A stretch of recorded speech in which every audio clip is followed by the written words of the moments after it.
You know on Jimmy yet? Do not. I think he's down on the practice floor right now. Just back tighten up, or?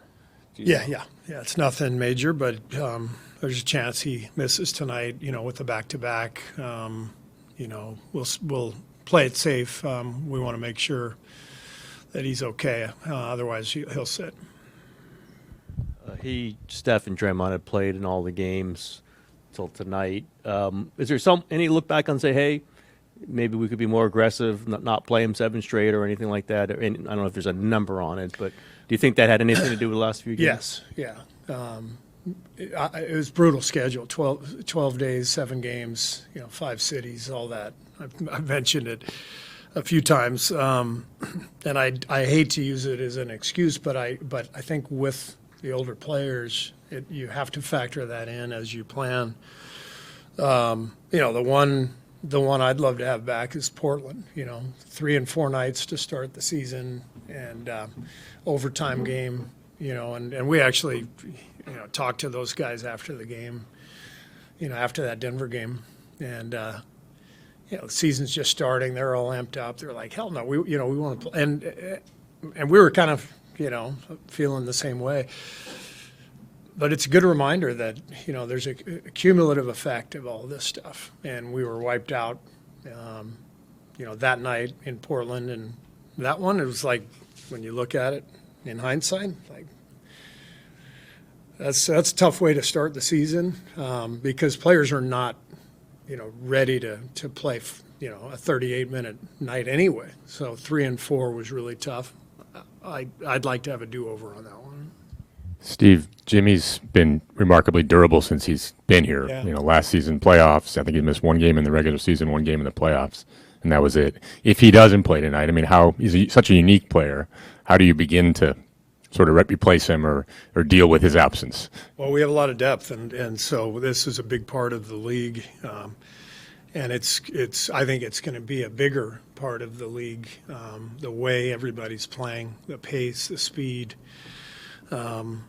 I think teams are really going to have to lean into their depth, and you have to win some games like this when you're missing some of your best guys. So you lean into the depth, and you empower the guys who are getting an opportunity, and you go get it. You'd mentioned, I think, going into the season, point of attack defense is something, maybe last year's team could have been a little bit better at, or something you're going to look at this season. I might be wrong, but look like the last 2 games, maybe that was an issue with some of the guards attacking the paint. Did you feel that? And, you mentioned some tweaks defensively in camp. Mm-hmm. Were some of those tweaks meant to try to address that, I guess, zone, maybe a little more zone, and how do you think those tweaks are working so far? Yeah, I think it's tough to really gauge a whole lot from the last 2 games just because it just didn't feel like we had our legs underneath us, and both Milwaukee and Indiana kind of ran us into the ground and really beat us in transition. We left a lot of gaps open, and, when teams are coming downhill, it doesn't matter who's in front of them. It's not an individual defender who's going to stop them. It has to be done as a team. You have to build walls. You have to have 2 or 3 guys in front of the guy coming downhill. And when you do that, there's nowhere to go, and they got to kick it back out. We didn't do that very well. So we've got to handle that part of the game much better. Transition defense to start, and then being in the gaps in the half court, not giving guys driving lanes.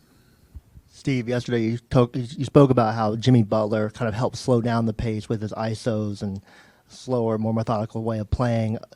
If Jimmy doesn't play, I guess, what kind of challenges does that present in when you guys are trying to slow it down and not get into this track meet against teams that want to get the Yeah, when I talk about Jimmy slowing down the pace, it's really more about him taking care of the ball and never turning it over and getting to the foul line.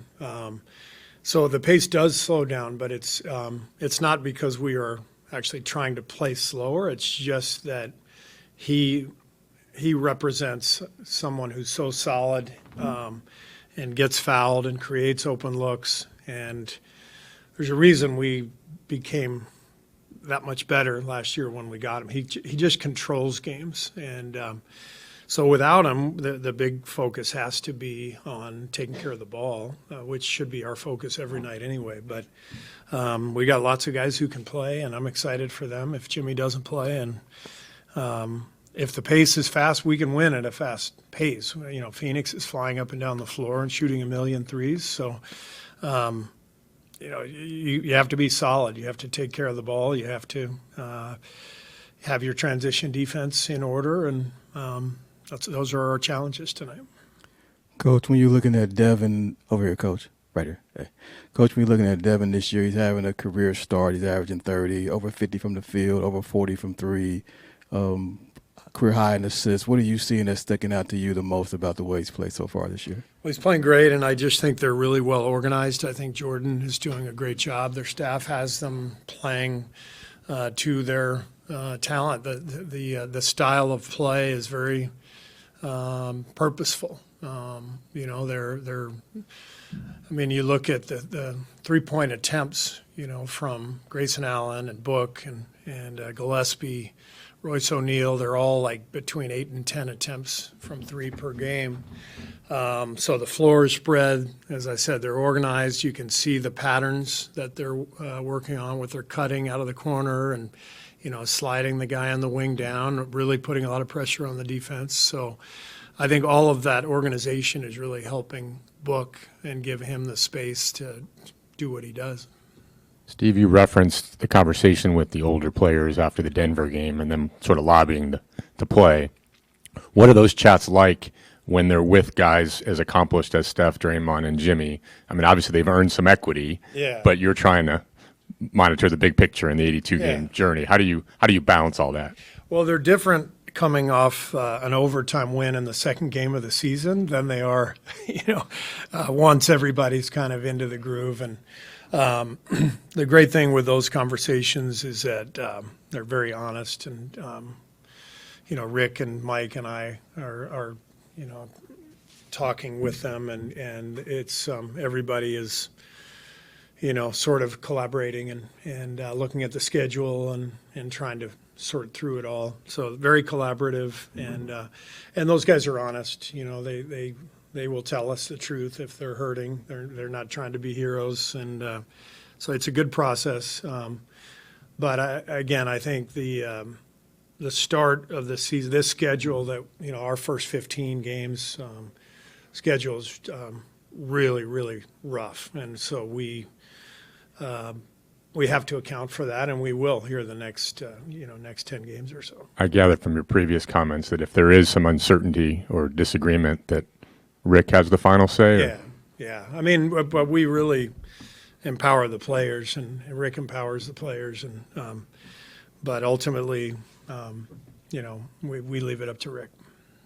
Steve, there was some clips posted today. Steph was on a podcast with LeBron and Steve Nash, and Steve was referencing a game when he was with the Lakers towards the back end of his career in Ontario, and basically Steph ran him around the gym, and basically said a couple days later he had to retire because he was chasing Stephanie into his time. Do you remember that game? I do. And can you kind of talk to me about that? And yeah, it was actually Steve's comments. It was actually kind of funny because Alvin Gentry was our assistant, and he was putting in a lot of the Phoenix actions that Nash had run. And so we were, while Nash was on defense, we were running some of the Suns' plays, and Steve recognized him, and he looked over at the bench. He's like, "Alvin, are you kidding me? You're going to make me chase this play around too?" So we had a good laugh that night. But yeah, I mean, that was the very beginning of all this. You know, where we were sort of installing our offense and trying to get Steph on the move more without the ball. And just so happened that Steve was at the end of his career having to chase Steph around. Not a fun night for him. Hello, Coach. Yesterday in your discussion, you mentioned about technology, AI, and basketball. Everything's changing rapidly, but that pace can also lead to more like turnovers and more physical stress. And you mentioned about Jimmy know how to control the game, but from like big picture, you think what the key elements can help the team, help the player to adapt to that pace and stay in control of the game?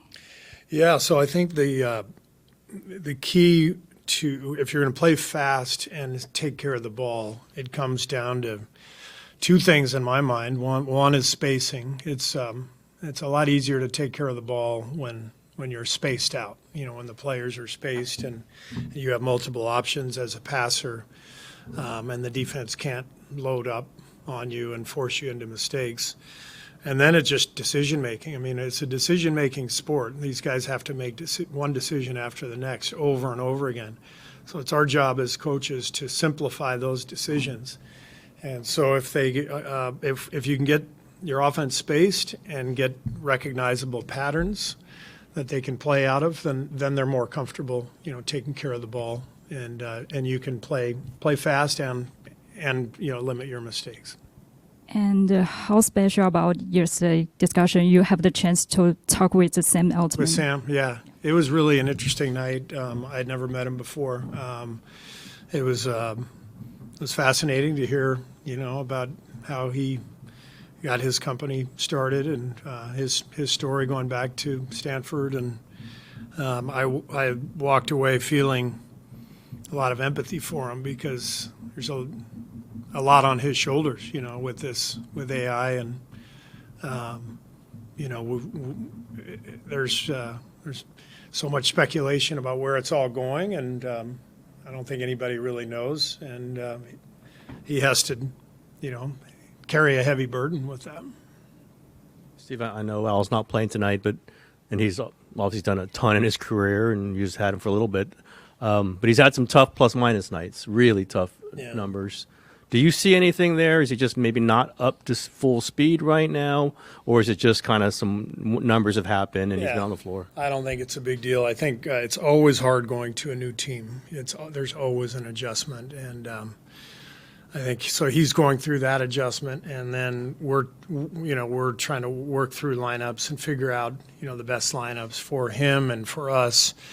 And we're doing that while we're giving him, back-to-backs off and trying to incorporate a lot of bodies while we're playing this stretch of, 15 games in 26 days. So he hasn't been able to find a rhythm, but we haven't been able to offer him one either. So the long season, I'm not worried about him at all, but I'd like to get him more comfortable for sure. And hopefully, these next couple of weeks we'll be able to do that. Thanks.